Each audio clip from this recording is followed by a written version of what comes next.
నమస్తే welcome to JP9 news ముందుగా ముఖ్యాంశాలు BRS leader Shri Dasoju Sravan press meet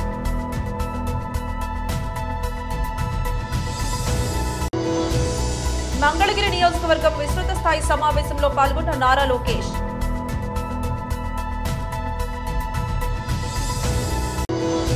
CM YS Jagan garu ప్రవేశపెట్టిన సంక్షేమ పథకాలను ప్రజలకు చేరవేస్తూ మా వంతు సేవ చేస్తున్నాం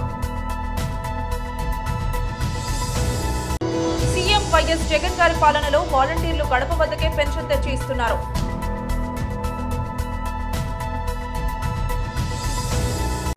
BRS leader Shri Dasoju Sravan press meet అదేవిధంగా ఈ కార్యక్రమాన్ని సామాజిక మాధ్యమాల ద్వారా కానీ ఎలక్ట్రానిక్ మీడియా ద్వారా కానీ చూస్తున్నటువంటి మిత్రులందరికీ కూడా హృదయపూర్వకంగా నమస్కారం.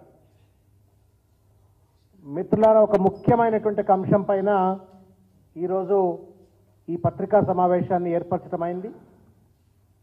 ఆలస్యంగానైనా చాలామంది మీడియా మిత్రులు ఈరోజు ఈ పత్రికా సమావేశానికి విచ్చేసినారు. మీ అందరికీ కూడా హృదయపూర్వకంగా ధన్యవాదం. ఇవాళ 50 మంది తెలంగాణ ప్రజలు కొత్తగా అధికారంలోకి వచ్చినటువంటి ఒక రేవంత్ రెడ్డి గారి ప్రభుత్వం ప్రజాపాలన అని చెప్పని ఒక కార్యక్రమాన్ని ప్రారంభిస్తూ ఉన్నారు.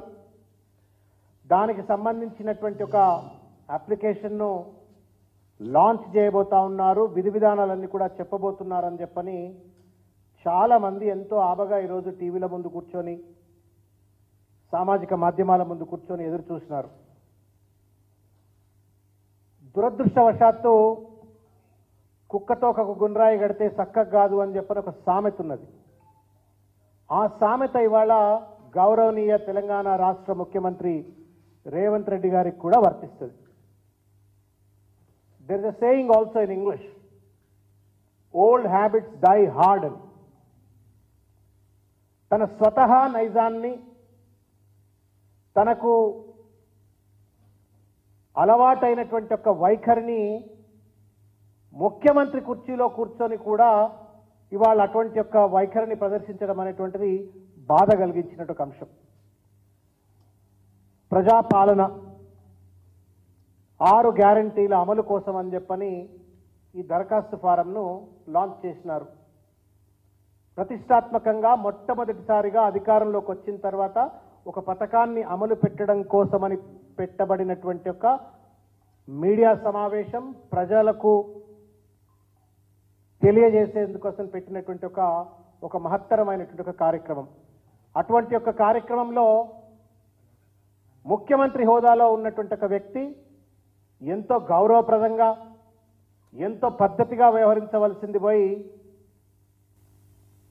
సచివాలయం ఏదో రాజకీయ పార్టీ కార్యాలయం అన్నట్టుగా ఇష్టం వచ్చినట్టుగా మళ్ళా కూడా రాజకీయానికి వేదికగా కేసీఆర్ గారిపైన, కేటీఆర్ గారిపైన, హరీష్ రావు గారిపైన, గత ప్రభుత్వం పైన దుమ్మెత్తి పోసేటువంటి ఒక దుర్మార్గమైనటువంటి ఒక రీతిలో మాట్లాడినారు.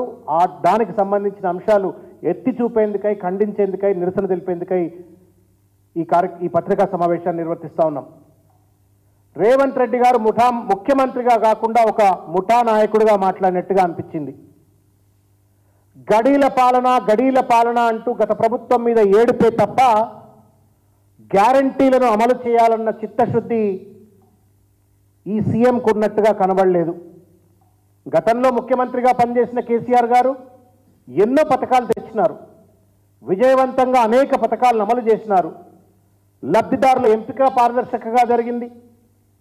కానీ ఇవాళ ప్రజాపాలన పేరు మీద కొత్తగా దరఖాస్తులు చేయాలని చెప్పని ప్రజల నుండి కోరడం ఏదైతే ఉందో ఇది కేవలం టైం పాస్ కోసం మాత్రమే.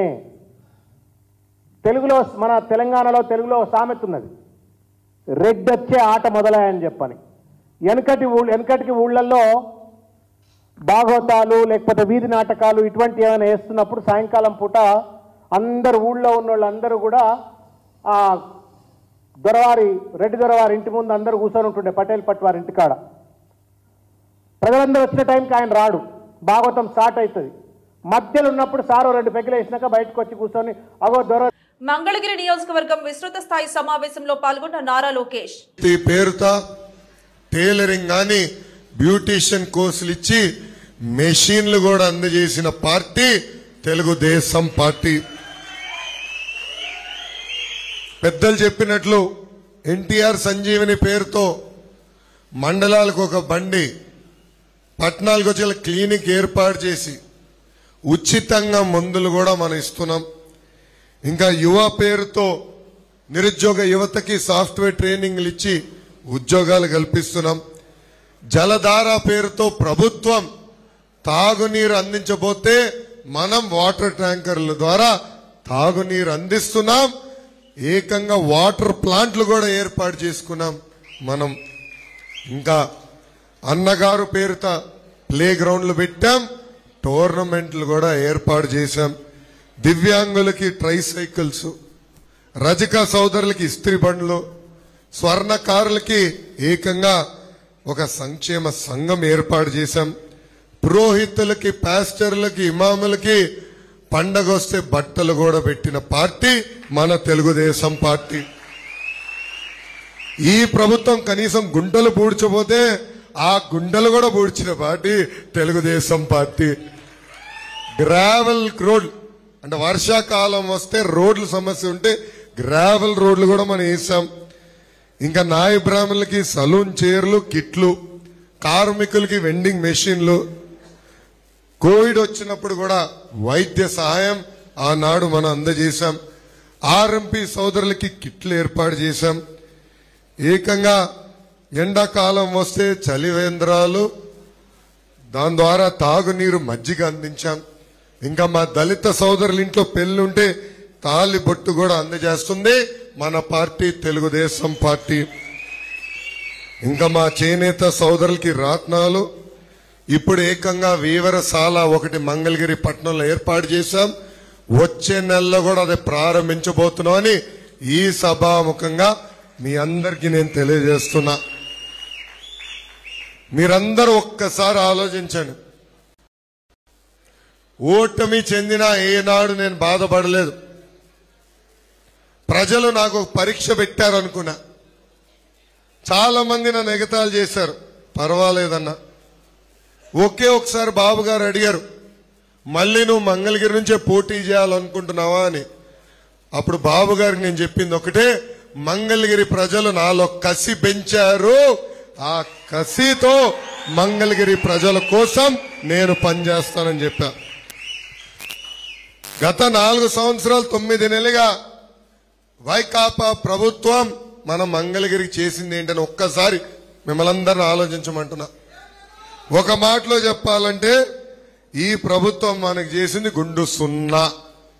2 సార్లు వైకాపా పార్టీని మీరు ఆశీర్వదించారు, దీవించారు. అలాంటిది మంగళగిరి అభివృద్ధి ఎలా ఉండాలా, సంక్షేమ పనులు ఎలా ఉండాలా, కానీ ఇప్పుడు ఏకంగా ఎమ్మెల్యే గారే పారిపోయే పరిస్థితి మన నియోజకవర్గానికి వచ్చింది. ఒక పక్కన కార్పొరేషన్ ఎన్నికలు జరగలేదు, ఇంకో పక్కన ఎమ్మెల్యే గారు లేరు. ఇంకా మంగళగిరి పరిస్థితి ఎలా ఉందో ఒక్కసారి మంగళగిరి ప్రజలందరూ ఆలోచించాల. ఎమ్మెల్యే గారు రాజీనామా చేసిన తర్వాత మీడియా మిత్రులతో మాట్లాడుతూ సీఎం వైఎస్ జగన్ గారు ప్రవేశపెట్టిన సంక్షేమ పథకాలను ప్రజలకు చేరవేస్తూ మా వంతు సేవ చేస్తున్నాం. ఎప్పుడూ మమ్మల్ని తప్పుపట్టే ఎల్లో మీడియా ప్రతిపక్షాలు ఇప్పుడు సానుభూతి చూపిస్తున్నాయి. మేము ఎప్పుడూ జగనన్న ప్రభుత్వ కార్యక్రమాలు బహిష్కరించలేదు, అలాగే ఎప్పటికీ వ్యతిరేకంగా పనిచేయం. నా పేరు తూలుగు శాంతి. నేను కొత్తూరు 1 సచివాలయ పరిధిలో వాలంటీర్గా పనిచేస్తున్నాను. మేము ఆడుదాం ఆంధ్ర కార్యక్రమాన్ని బహిష్కరిస్తున్నామని, సమ్మె చేస్తున్నామని వస్తున్న వార్తలు పూర్తిగా అవాస్తవం. జగన్ సార్ ప్రవేశపెట్టిన సంక్షేమ పథకాలను ప్రజలకు అందుబాటులోకి తీసుకెళ్లడమే మేము కీలక పాత్ర పోషిస్తున్నాం. ప్రజలకు మా వంతు సేవ చేస్తున్నాం. 50 ఇళ్లలో మేము ఇప్పుడు కుటుంబ సభ్యులం అయిపోయాం. రాష్ట్రంలో 2.60 లక్షల మంది వాలంటీర్ల సైన్యం ఇంత మంచి చేస్తున్నా ప్రతిపక్షాలు ఎల్లో మీడియా మమ్మల్ని తప్పు పెడుతూనే ఉన్నారు. ఎప్పుడు ప్రభుత్వ కార్యక్రమాలను బహిష్కరించలేదు. ఇది కేవలం ప్రతిపక్షాలు ఎల్లో మీడియా మమ్మల్ని చీల్చి లబ్ధి పొందాలని చేస్తున్న దుష్ప్రచారం. మేము ఎప్పుడు ఈ ప్రభుత్వానికి వ్యతిరేకంగా పనిచేయం. ప్రభుత్వం చేపట్టే కార్యక్రమాలు, సంక్షేమ పథకాలు అమలు చేయడమే మా బాధ్యత. నా పేరు శివకుమార్. నేను కొత్తూరు గ్రామం అనకాపల్లి మండలంలో వాలంటీర్గా వర్క్ చేస్తున్నాను. రాష్ట్ర ప్రభుత్వం ఎంతో ప్రతిష్టాత్మకంగా నిర్వహించే ఆడుదాం ఆంధ్ర కార్యక్రమాన్ని వాలంటీర్లు బహిష్కరిస్తున్నారని వచ్చే వార్తలు అవాస్తవం. ఇది కేవలం కల్పితాలు మాత్రమే. రాష్ట్ర ప్రభుత్వం నిర్వహించే ఎన్నో సంక్షేమ పథకాలు జనాలకి చేరువ చేయడానికి తోడ్పాటు పడుతున్నాము. అలాగే రాష్ట్ర ప్రభుత్వానికి మంచి పేరు రావడానికి మా వంతు కృషి చేస్తున్నాము. ఈవేళ ప్రతిపక్షాలు మాత్రం మా మీద ఎక్కడ లేని సానుభూతి చూపిస్తున్నారు.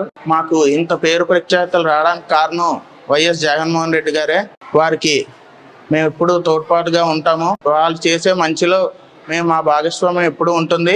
ప్రభుత్వానికి వ్యతిరేకంగా మేము ఏ కార్యక్రమాలు చెయ్యం. We are with you Jagan. CM YS Jagan గారి పాలనలో వాలంటీర్లు గడప వద్దకే పెన్షన్ తెచ్చి ఇస్తున్నారు. అమ్మఒడి పథకం మా పిల్లల చదువులకు ఎంతో ఉపయోగపడుతోంది. సంక్షేమ పథకాలు మా మత్స్యకార కుటుంబాలకు ఆర్థికంగా ఎంతో భరోసా ఇస్తున్నాయి. అమ్మఒడి పథకాలు కానీ, తర్వాత పింఛనీళ్ళు కానీ మా మత్స్యకారులు కూడా బాగా అందుతున్నాయి సార్ ప్రభుత్వం నుంచి కూడా.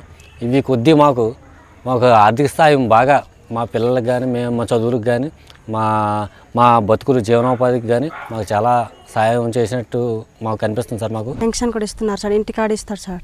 ఇంటికి తెచ్చి మాకు 1 కిలోమీటర్ దూరము సిగ్నల్ పాయింట్కి వెళ్ళి సిగ్నల్ సింక్ చేసి వచ్చిన తర్వాత 8:30కి 7:30కి అలాగ ఇస్తారు సార్ పేమెంట్.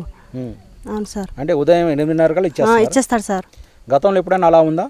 గతంలో అలా లేదు సార్. ఇప్పుడు ప్రభుత్వం వచ్చాక మాకు చాలా సేఫ్టీగా ఉంది సార్. అంటే ఇంటికాడే వాలంటరీ పెన్షన్ ఇస్తున్నాడు, అమ్మఒడి పథకం వస్తుంది, సైతం వస్తుంది, అన్ని కరెక్ట్ వస్తుంది సార్. అయోధ్యలో రామమందిరం నిర్మాణం దాదాపు పూర్తయిన నేపథ్యంలో ఇకపై ఈ నగరానికి రాకపోకలు పెరగనున్నాయి. అయోధ్యలో నిర్మించిన రామమందిరంను జనవరి 22న ప్రాణ ప్రతిష్ఠ కార్యక్రమం జరగనుంది. అనంతరం ఆలయంలోకి భక్తులను అనుమతించనున్నారు. రామ జన్మభూమిగా పేర్కొంటున్న అయోధ్యకు నిత్యం వేలాదిగా భక్తులు తరలివస్తారని భావిస్తున్నారు. ఇక అయోధ్యలో నిర్మించిన Maryada Purushottam Shri Ram international airport December 30న ప్రధాని మోదీ చేతుల మీదుగా ప్రారంభోత్సవం జరుపుకోనుంది. ఈ నేపథ్యంలో ఇండిగో ఎయిర్లైన్స్ కీలక నిర్ణయం తీసుకుంది. ముంబై నుంచి అయోధ్యకు నేరుగా విమానాలు నడపాలని నిర్ణయించుకుంది. జనవరి 15 నుంచి ముంబై, అయోధ్య మధ్య తమ సర్వీసులు నడుస్తాయని ఇండిగో ఓ ప్రకటనలో వెల్లడించింది. ఇండిగో విమానం ప్రతిరోజు మధ్యాహ్నం 12:30 ముంబైలో బయలుదేరి 2:45 అయోధ్య చేరుకుంటుందని, తిరిగి 3:15 అయోధ్య నుంచి బయలుదేరి సాయంత్రం 5:40 ముంబై చేరుకుంటుందని వివరించింది. ఢిల్లీ, అయోధ్య మధ్య జనవరి 6 నుంచి, అహ్మదాబాద్, అయోధ్య మధ్య జనవరి 11 నుంచి విమాన సర్వీసులు నడుపుతామని ఇండిగో పేర్కొంది. ఈ కొత్త రూట్లు ప్రయాణాలను, పర్యాటకాన్ని, వాణిజ్యాన్ని పెంపొందిస్తాయని IndiGo airlines global sales head Vinay Malhotra వివరించారు. అల్వాల్ పీజేఆర్ వర్ధంతి సందర్భంగా ఆయన విగ్రహానికి పూలమాలలు వేసి నివాళులర్పించిన మైనంపల్లి హనుమంతరావు ఈ కార్యక్రమంలో కాంగ్రెస్ నాయకులు పాల్గొన్నారు.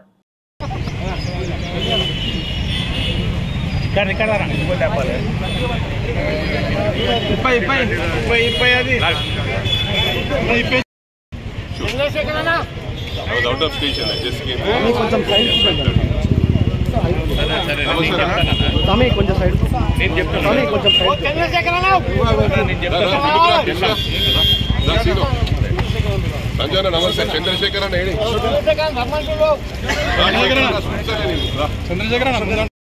స్వామి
జై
పథకాలను ప్రజలకు చేరువ చేయాలనే ఉద్దేశంతో ప్రభుత్వం చేపట్టిన ప్రజాపాలన కార్యక్రమం మేడ్చల్ మున్సిపాలిటీలో అధికారులు స్థానిక కౌన్సిలర్లు గురువారం ప్రారంభించారు.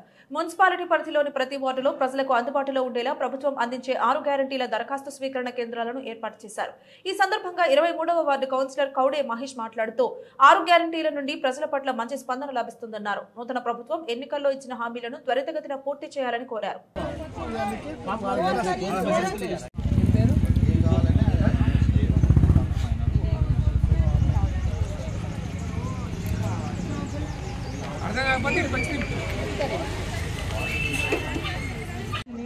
మా సంతకం ఉంటుంది ప్లస్ వాళ్ళకి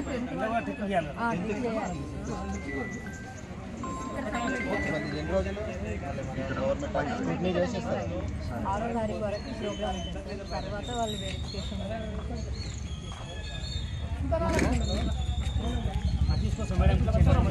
కంట్రీ క్లబ్ దగ్గర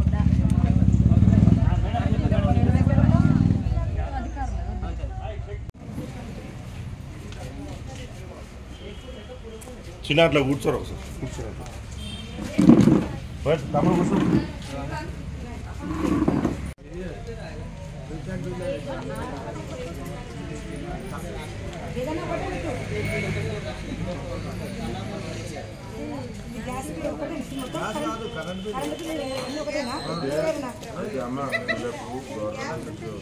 అది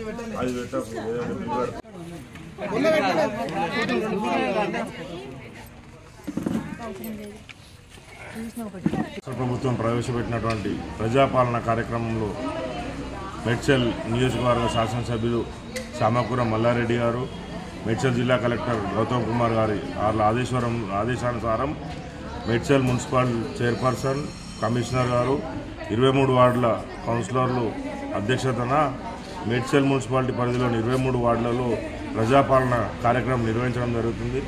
ప్రజల వద్దకే పాలన అని చెప్పి తీసుకొచ్చిన ప్రభుత్వానికి ప్రజలు హర్షం వ్యక్తం చేస్తున్నారు. అలాగే ఏదైతే ఈ ప్రభుత్వం హామీలు ఇచ్చిందో 6 గ్యారంటీలు అతి తొందరలో ప్రజలకు చేకూర్చాలని, అలాగే ఎప్పుడైతే పెండింగ్ ఉన్న నూతన రేషన్ కార్డులు, నూతన పింఛన్లు అతి తొందరలో విడుదల చేసి ప్రజలకు మరింత సౌకర్యం కల్పించాల్సిందిగా కోరుతున్నాం.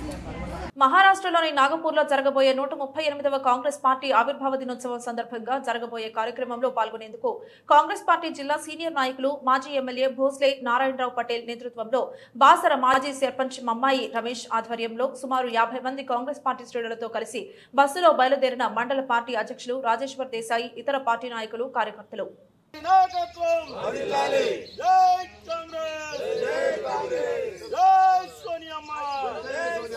మల్కాజ్గిరి ప్రొహిబిషన్ అండ్ ఎక్సైజ్ శాఖ అధికారి శ్రీ డి అరుణ్ కుమార్ ఆదేశాల మేరకు ఏపీఎన్ఈఎస్ శ్రీ బి ముకుందరెడ్డి పర్యవేక్షణలో Malkajgiri excise inspector M Lakshman Singh ఆధ్వర్యంలో ఈ రోజు ఉదయం అల్వాల్లోని కాణాజీగూడ ఇన్సూరెన్స్ కాలనీలో ఒక ఇంటిలో నిల్వ ఉంచిన హషిప్ ఆయిల్ ను స్వాధీనం చేసుకున్నారు. బోయిన్పల్లి హస్మాత్పేటకు చెందిన గోపాగోని విశాల్, బండరి రవితేజ అనే 2 వ్యక్తులను అరెస్ట్ చేసి వారి వద్ద నుండి 5 లక్షల రూపాయల విలువ చేసే 150 హషిప్ ఆయిల్ ప్లాస్టిక్ డబ్బాలను, వాటితో పాటు 2 ద్విచక్ర వాహనాలను స్వాధీనం చేసుకున్నారు.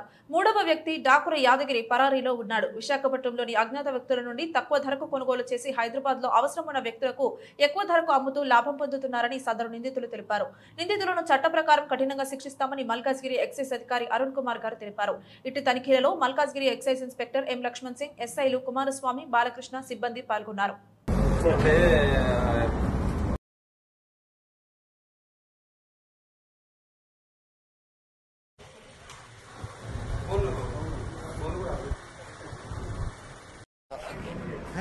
లోపల ఉంటే కాకడ ఏదో ఫోన్ మాట్లాడుతుంటారు కదా.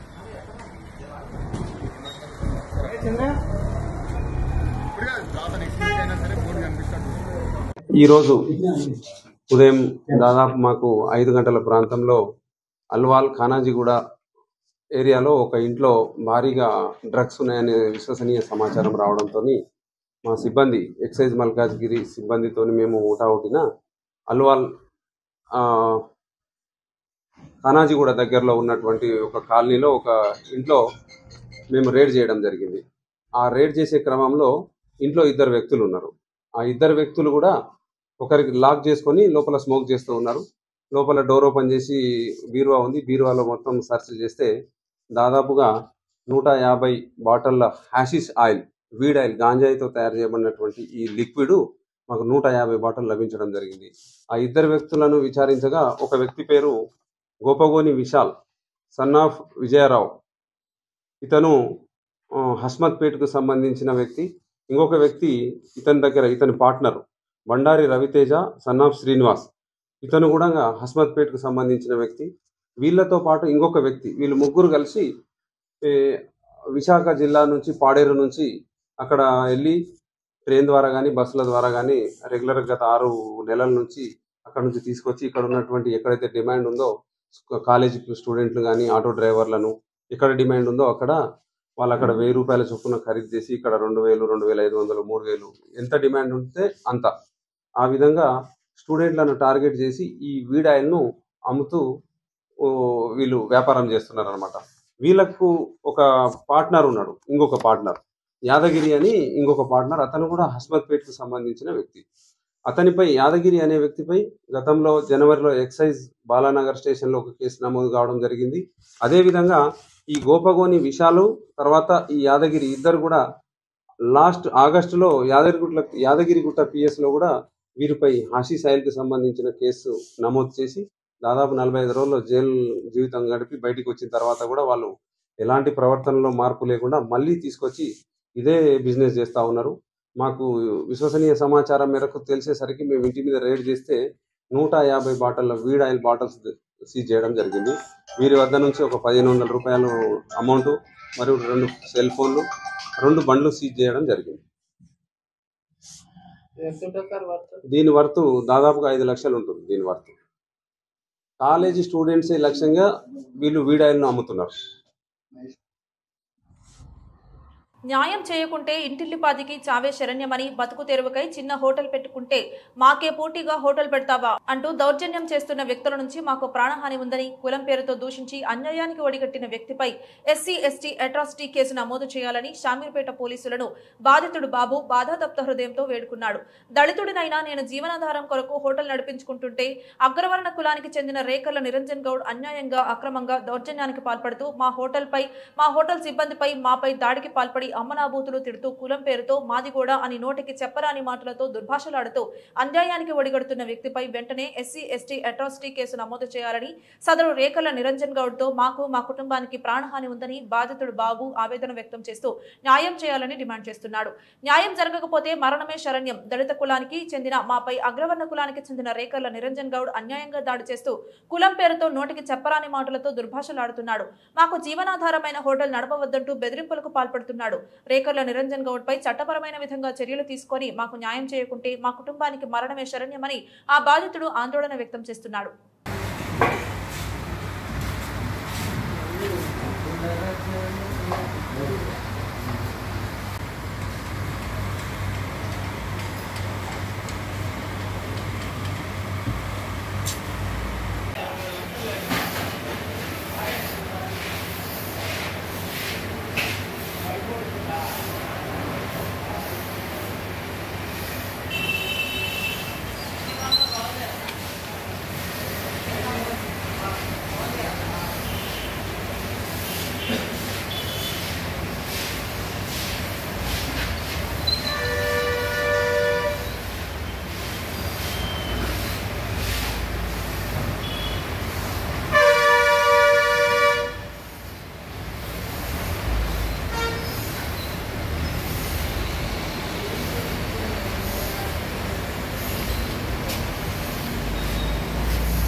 కొడతానికి ఏమో కొడతానికి వచ్చారు. ఏమంటే నా పిల్లల్ని నమ్ముకోలేంటికి నేను ఏమంటే పిల్లలకి ఎంత కంపెనీలో బాగా చేసి చంపాను, 7 నుంచి చంపాను, టీవో చంపాను. ఇట్లా మీ జీవన అందరూ అయితే బండి తీసి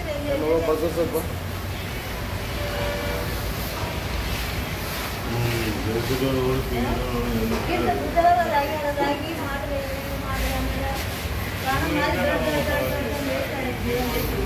17వ తారీఖు నేను కంప్లైంట్ ఇచ్చిన. నా దగ్గర పత్తి ఎవిడెన్స్ ఉంది. నీరజ్ గౌడ్ ఇచ్చిన సాక్ష్యాలను కూడా బెదిరించండి. ఇదిగో పత్తి ఎవిడెన్స్ 17వ తారీఖు ఇచ్చిన కంప్లైంట్. ఇదిగో వాట్సాప్ రికార్డు, ఇదిగో షట్టర్ పనిచేసిన రికార్డులు, మొత్తం A to Z అన్ని రికార్డులు ఉన్నాయి నా దగ్గర. నా షట్టర్ గుంజిండు, నన్ను వాట్సాప్లో 400 మంది ఉన్న గ్రూప్లో నన్ను తిట్టిండు, A to Z అన్ని తిట్టిండు. టోటల్గా ఇగో ఈయన నీరజ్ గౌడ్ అనే వ్యక్తి.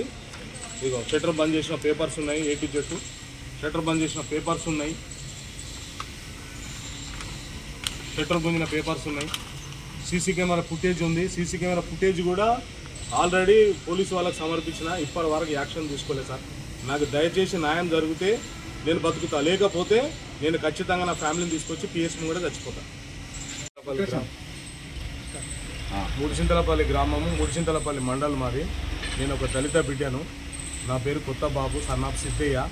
రాకెల నీరజ్ గౌడ్ అనే వ్యక్తి నా షట్టర్కి వచ్చి అనివార్య కార్యాలు పెట్టుకొని, పార్టీ ఫీలింగ్ పెట్టుకొని, నేను కాంగ్రెస్ పార్టీ నుంచి టీఆర్ఎస్ పార్టీలకు రాకపోతే నా మీద కక్ష చర్యలు సాధించి నా ఓటర్లు బంద్ పెట్టి, నన్ను కులం పేరుతో హింసించి, కులం పేరుతో తిట్టి 2 సార్లు షట్టర్ బంద్ పెట్టి, మాస్టర్లను బయటికి వెళ్ళగొట్టి, స్టాఫ్లంతా బయటికి వెళ్ళగొట్టి షట్టర్ బంద్ చేస్తే నేను నవంబర్ 17వ తారీఖు నాడు వచ్చి నేను కంప్లైంట్ ఇస్తే ఇప్పటి వరకు పోలీసులు ఆయనను పట్టుకురాలేదు. కనీసం పిఎస్లో కూడా కూర్చోబెట్టలేదు. కనీసం ఆయన ఏడున్నామని కూడా ఫోన్ చేసి అడగలేదు.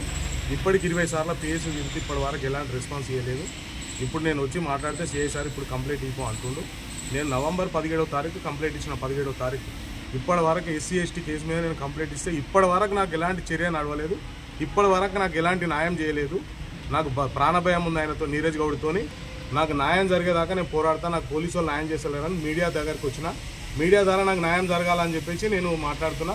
పోలీసు వాళ్ళ మీద నేను అభ్యంతరపూర్వంగా, నా ఇష్టపూర్వంగా నేను పెడతలేను. నాకు న్యాయం జరగలేదని చెప్పేసి పోలీసు వాళ్ళ దగ్గరికి న్యాయం జరగలేదని నేను మీడియా ద్వారా వచ్చి నా సందేహం చెప్తున్నా. నాకు అన్యాయం జరిగింది. నేను దళిత బిడ్డను.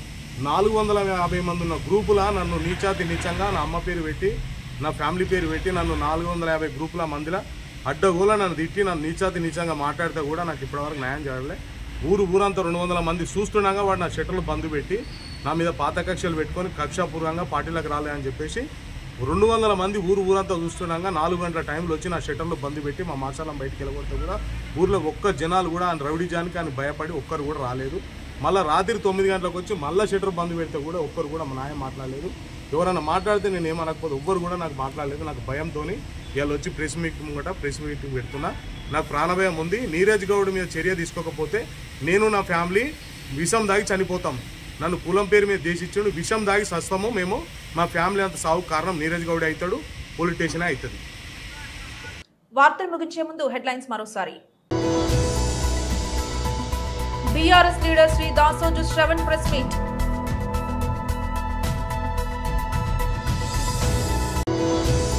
మంగళగిరి నియోజకవర్గం విస్తృత స్థాయి సమావేశంలో పాల్గొన్న నారా లోకేష్.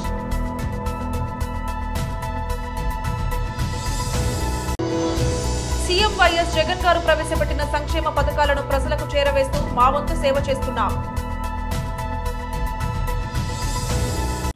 సీఎం వైఎస్ జగన్ గారి పాలనలో వాలంటీర్లు గడప వద్దకే పెన్షన్ తెచ్చి ఇస్తున్నారు.